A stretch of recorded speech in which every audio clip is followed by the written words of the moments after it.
Okay, well then let me start with prayer, and then we can go on and see what can we do. Now, if you are on the Facebook, oh wait, Father, we ask your blessings over all we do and all that we've done. Look on us now as we prepare to study your word. Make it plain to us as we, oh God, come in and we submit to you because we know beyond all things that you still have everything under your control. In the name of Jesus, amen. Now, what Daniel has done with everything that you and I might say come in contact with. Now, number one, there are some situations. If you look at Daniel, there's a 70-week of Daniel during and after, and he has a prophetic timeline. And what we have been dealing with the 7 last years is what we've been doing. So we say the first half, 260 days. And the second half is 1,260 days. I'm sorry. And we're going to deal with the last 7 years because what keeps happening beyond everything that we are doing is that we keep seeing ourselves in the sense of all that is going on. Now, number one, here is Daniel. He's making us see some stuff.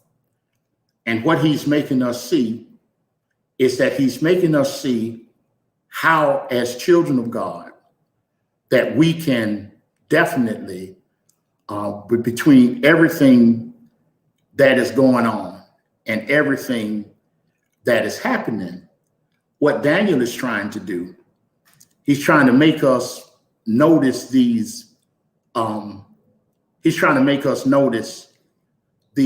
strange, would I say phenomenals? Well, not really.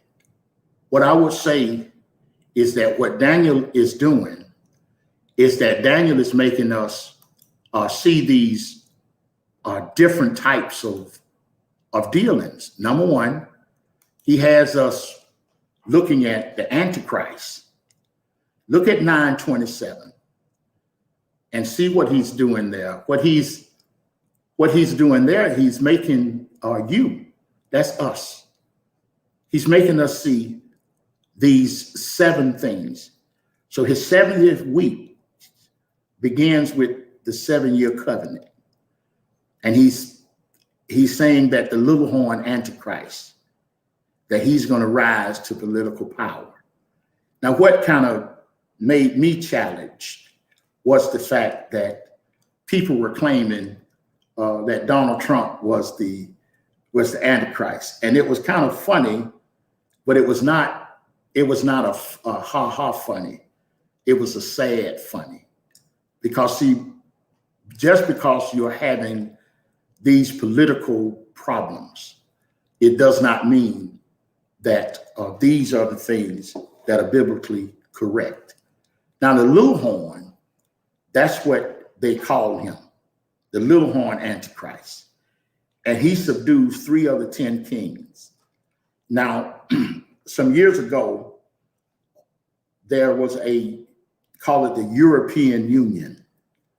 And when the EUC, European Union Commission, it was made up of 10 nations. The prophets went crazy. They started saying that, now we're still 9:27.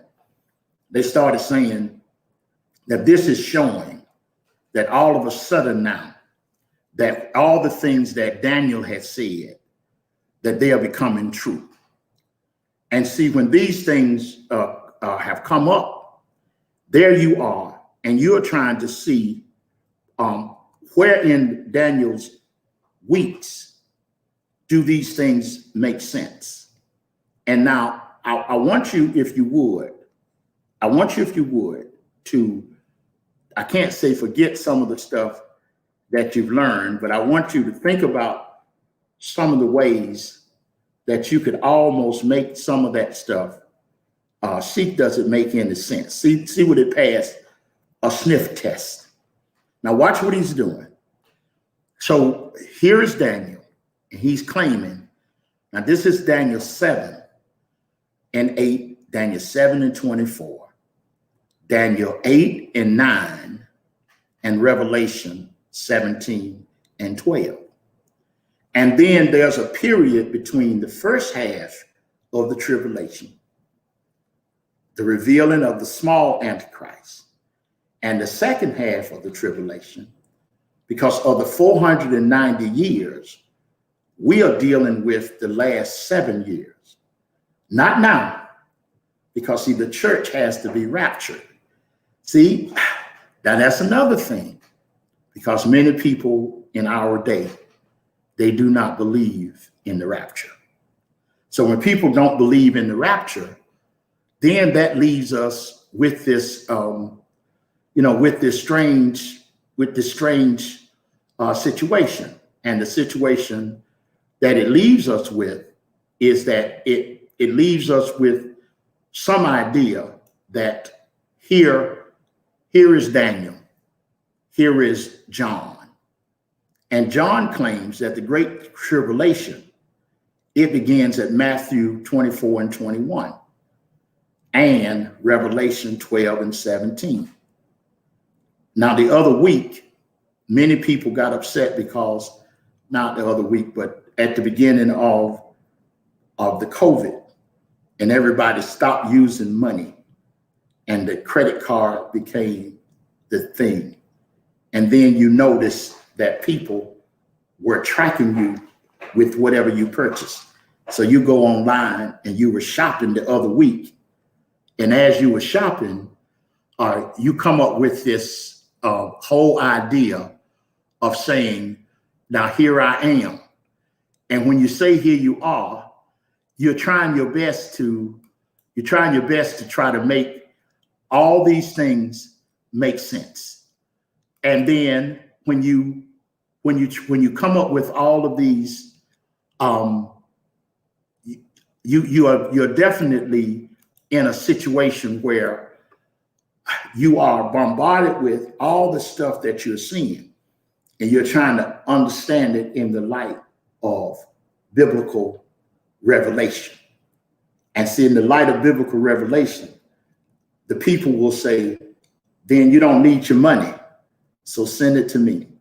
Then they will say, you don't need your car, you don't need your house, send all of these things to me.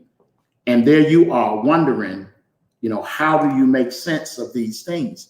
Well, you come right here to Daniel.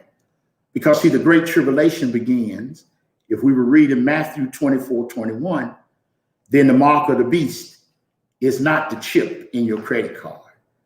In some parts of the world, they are putting chips underneath people's arms in an effort to say that here we are, and you can do all your medical, all of your financial, everything is underneath your arm. That's not necessarily the mark of the beast. So then when the Jews flee to Isaiah through Mount Olive, now see, that's Zechariah 14 and 5. And then Revelation 12 and 6, it talks about something that many people just don't even pay attention. It says that for 1,260 days that the Jews are protected in the wilderness. And then all of a sudden, 2 witnesses appear, and they prophesy for 1,260 days. And as they are prophesying, now this is the second half of the 7 years. Now, do you want me to stop? So I know you said, Doc, I want to ask some questions. I know, but what I'm going to ask you to do, if you'll come on the Zoom, and I'm going to post that. If you call in with the Zoom, and if you come on the Zoom, then I can see you, and you can put up your hand. You can ask questions. If you're on the line, you can also ask questions. But on the conference line, we're just limited that all we could do is I talk. And, even though that's the most beautiful thing for a preacher, that's not the most beautiful thing for a teacher, that they just talk and nobody can say, I'm unclear of that. These two witnesses.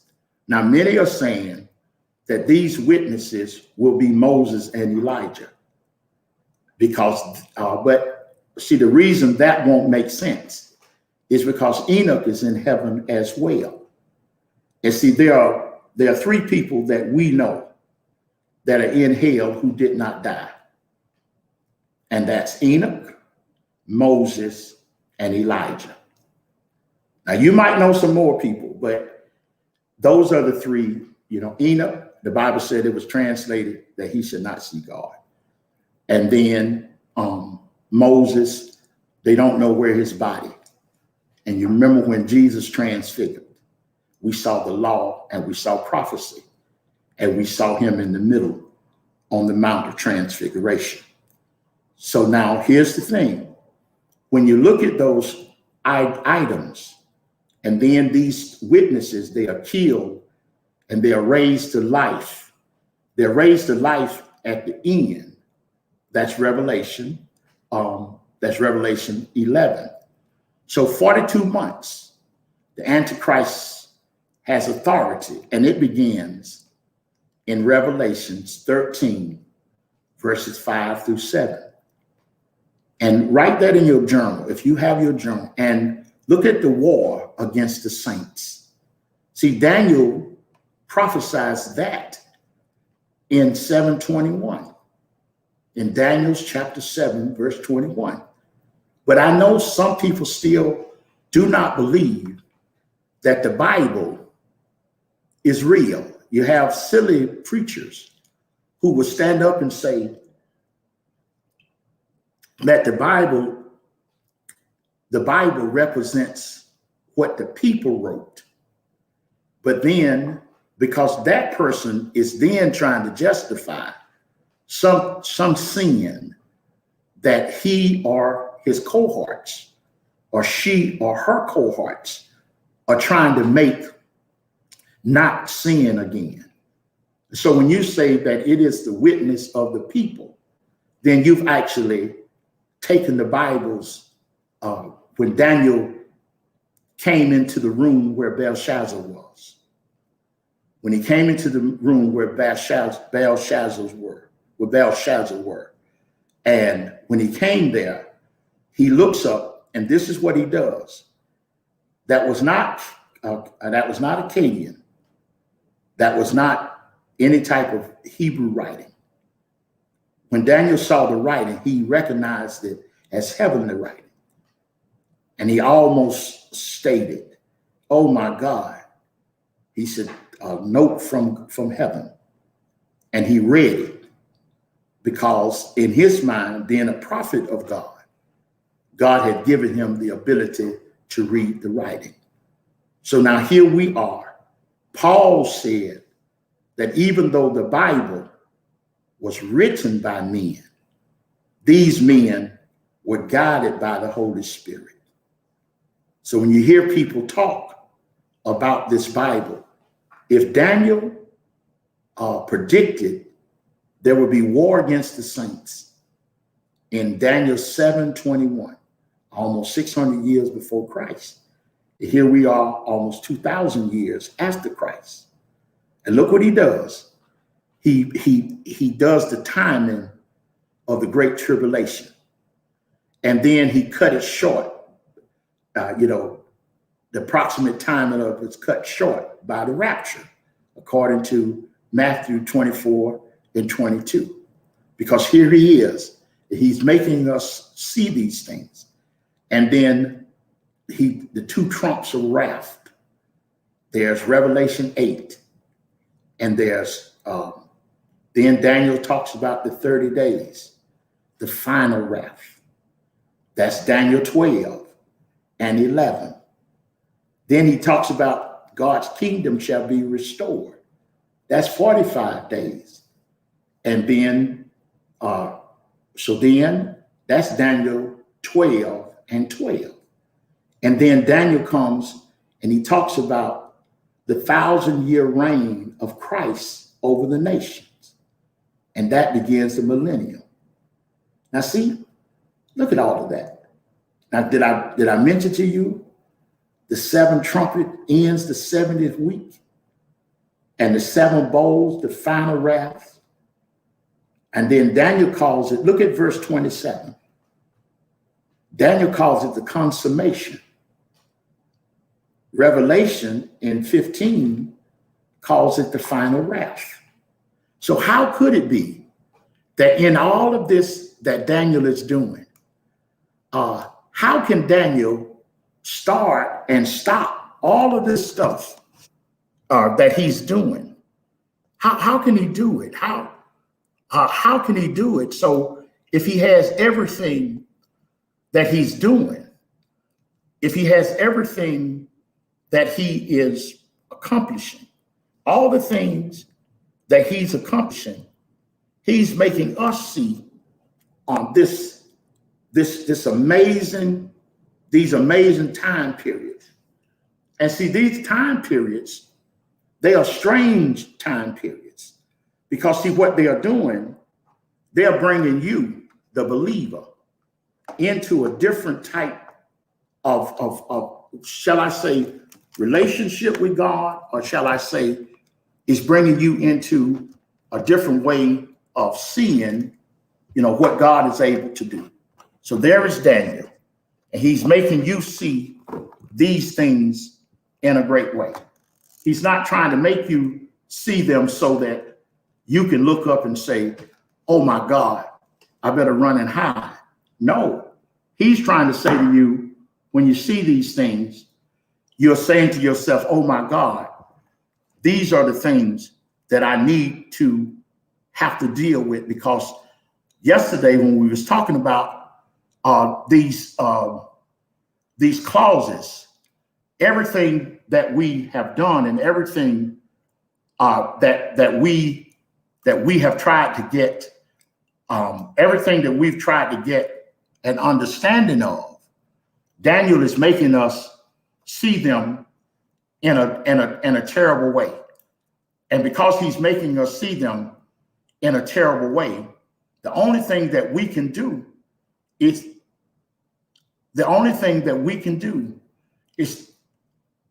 that we can make these things just start making sense. And you say, well, how?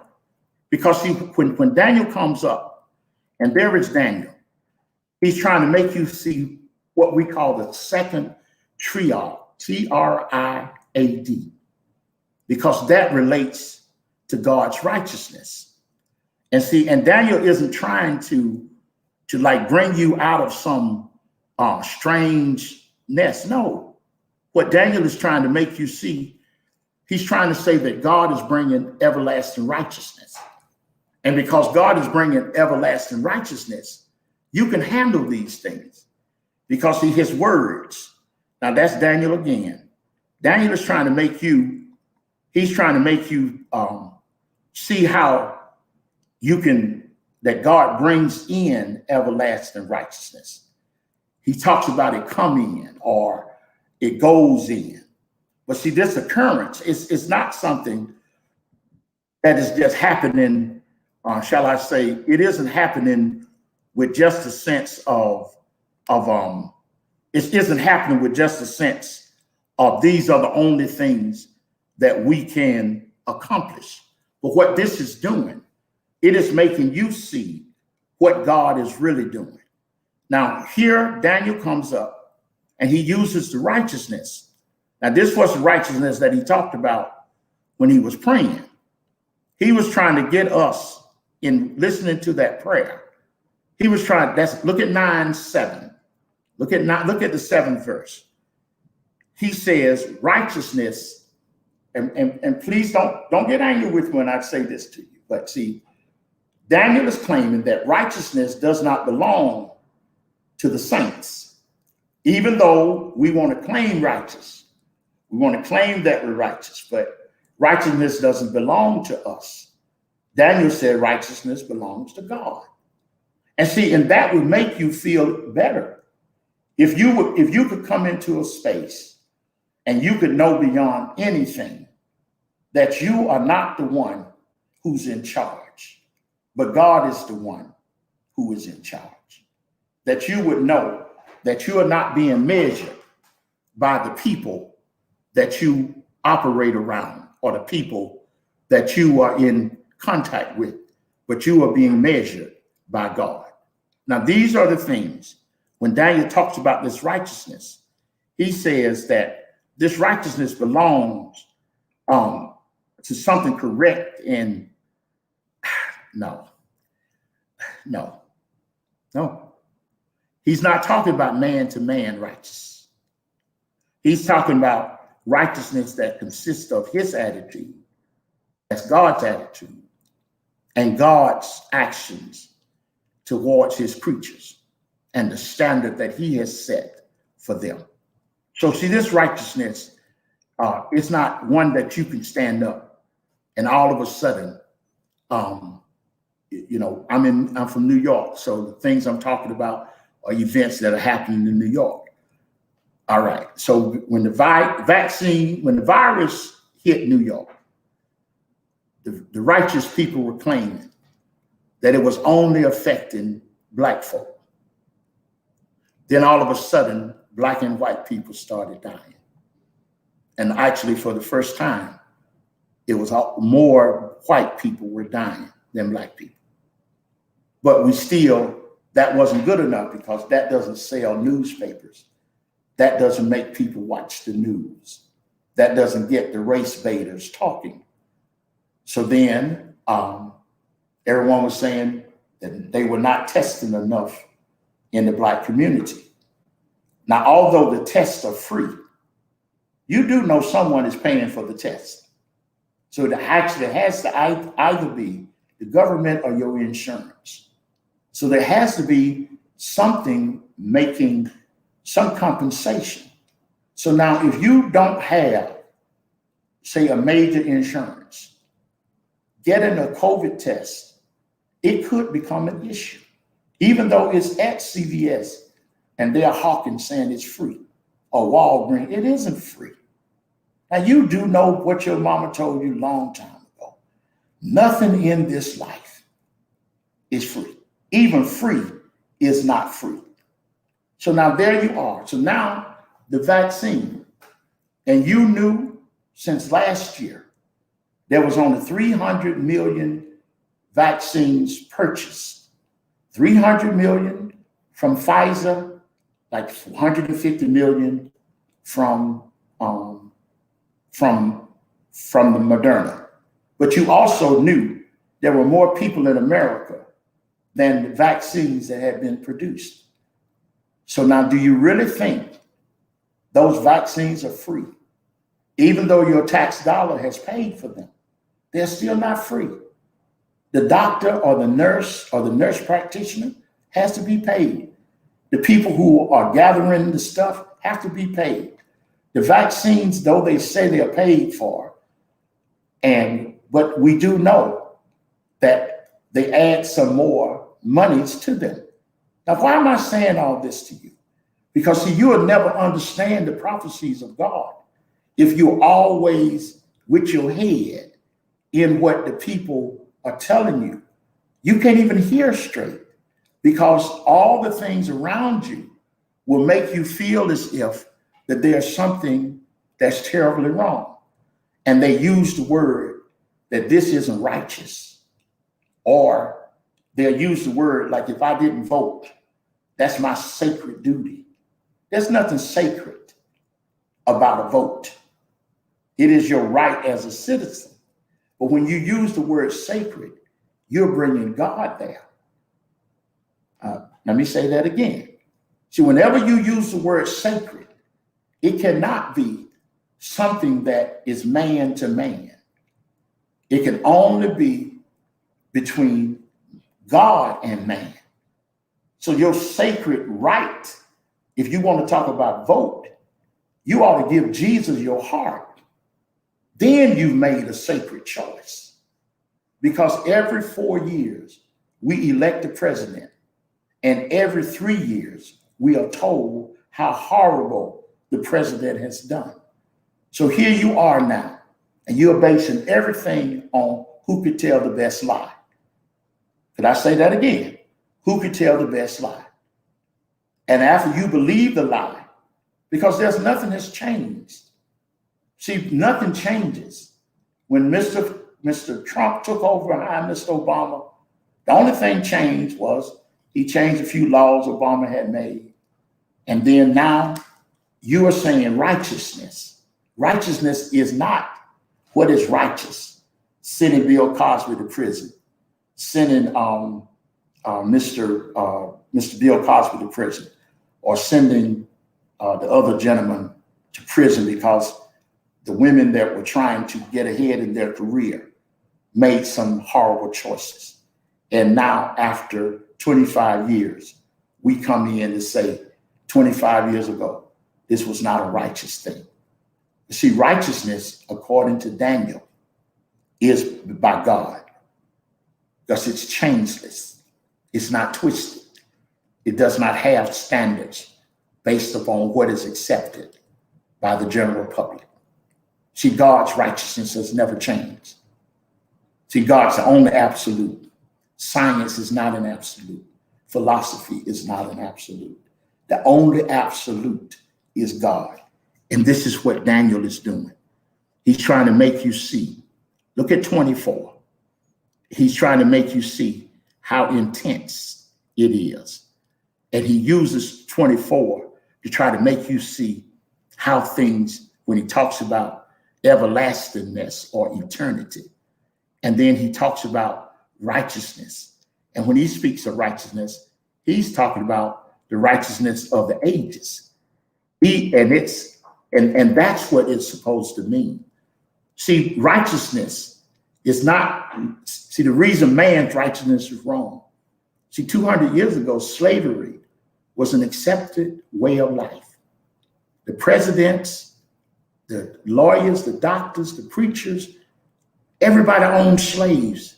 Even Black people owned slaves. So it was an accepted way of life. You could be in the room and the slave is standing there fanning the master. And you just keep talking like they aren't there. And because you only had a few like Denmark Vesey, a few like Nat Turner, who rebelled. But the rest of the people are just like the people today. They just accept whatever comes. And then when it's okay to speak, they speak. Or when they get in a group, they speak. But see here, what Daniel is trying to make you see, he's trying to say the only absolute is God. And you can't do prophecy if you are tied to the events that are not biblically sanctioned. But you are looking at the events that somebody will come up and say, oh, so we ran the Antichrist out of the White House. You be careful now, because see, the Antichrist is not going to be blatant. He's going to be so smooth that you're going to accept everything he has said in an effort that he's going to blind you and going to train a group of preachers and train a group of politicians to make you see that you can get along without God. See, the pandemic is it's not something that God is angry with us. It could be a test, but it may not be a test from God. It may be a test from the Antichrist. That can he get you to stay home and glued to the TV, glued to the radio, and whatever it will say, you would take it as this is it. So I want you to think about this for a moment, because the literal translation of righteousness is not man to man, but it's God to man. And it takes into consideration the attitudes and the conducts that are correct throughout all ages. See, it isn't righteous until it can pass the test. No, regardless of what time it is in, but it can pass the test. It isn't like in 2011, we the United States of America, we said it was okay for men and man to marry. But then will that pass the test? All the way back to the beginning of time. See, we come up with a situation where we claim that anybody who fought in the Civil War, that any statue of theirs need to be torn down. Now, can we go throughout history and look at all the bad leaders? And can we tear down all the statues of all the bad leaders? And will it stand the test of time? So everything that you are doing, when you talk about what is right or what is righteous, it has to stand the test of time. Now, I'm really excited, and I need you to come tomorrow, because see, when we come tomorrow, we're going to see what Gabriel said, that at this future time, that God will bring in the righteousness of the ages. And I want to talk to you about that. And I am so happy that you're here with me today. And my hope and my prayer is that, again, that you would definitely allow God this great privilege of just making sure that all things are well. Thank you now, and have a beautiful day. And yes, I'll see you in the morning. Thank you now, and take care. God bless you. Thank you. Good morning.